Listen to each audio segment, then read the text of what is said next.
Assalamualaikum warahmatullahi wabarakatuh. A dan Teteh, apa kabarnya hari ini? Mudah-mudahan A dan Teteh dalam keadaan sehat walafiat. A dan Teteh, apakah hari ini sudah sholat duha? Alhamdulillah ya, kalau sudah, kita akan mulai pembelajaran tematik mereview yang bahasa Indonesia tentang teks non-fiksi. A Teteh siap? Kita baca basmalah bersama ya. Bismillahirrohmanirrohim. Teks non-fiksi adalah teks yang dibuat berdasarkan fakta, realita, atau hal-hal yang terjadi dalam kehidupan sehari-hari. Contoh teks non-fiksi yaitu biografi atau riwayat hidup seseorang, karya ilmiah, laporan berita, dan tulisan bersejarah. Biasanya teks non-fiksi berisi informasi-informasi tentang suatu peristiwa.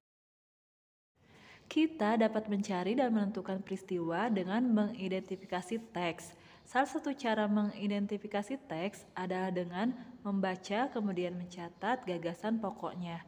Kalian masih ingat gagasan pokok itu sama dengan pikiran utama. Pikiran utama itu berkaitan dengan judul teks. Jadi, gagasan pokok merupakan kalimat utama yang menjadi dasar dalam setiap pembuatan paragraf. Catatan yang kita buat akan lebih mudah diingat kembali jika disajikan dalam bentuk peta pikiran. Isi teks biasanya terdiri dari beberapa paragraf, dan di dalam paragraf ada beberapa kalimat. Isi teks akan lebih mudah diingat apabila ditulis dalam bentuk peta pikiran. Peta pikiran adalah suatu bagan yang digunakan untuk menggambarkan berbagai gagasan suatu teks atau gagasan pokok. Untuk lebih mudahnya, mari kita praktekkan. Di sini ada teks yang berjudul Demi Air Bersih, warga Wabaraba rela berjalan sejauh 15 km. Warga Kelurahan Wabaraba, Kecamatan Betambari, Kota Bau-Bau, Sulawesi Tenggara, sulit mencari air bersih. Mereka harus menempuh perjalanan hingga sejauh 15 km dari tempat tinggalnya untuk mendapatkan air bersih. Mereka terpaksa mengambil air bersih di Kelurahan Kaisabu Baru, Kecamatan Suwalio. Mereka biasanya menumpang mobil dan membawa beberapa jeriken ukuran 15 liter. Jeriken itu digunakan menampung air yang mengalir dari aliran sebuah anak sungai di Kelurahan Kaisabu Baru. Letak Kelurahan Wabarobo berada di dataran tinggi. Di daerah itu air tanah sulit didapat. Kalaupun ada, air hanya sedikit. Daerah itu juga belum mendapatkan akses aliran air bersih karena pipa-pipa PDAM belum mencapai ke daerah sana.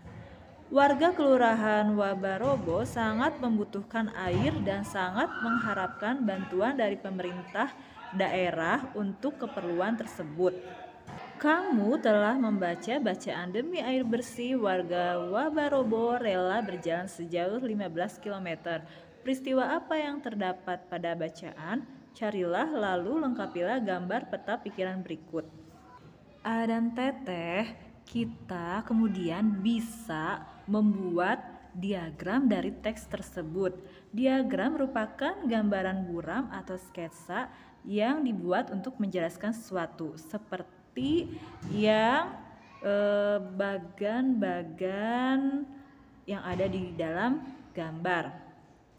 Contohnya dari teks yang tadi, kita bisa setelah membaca, menggali informasi penting dari bacaan tersebut.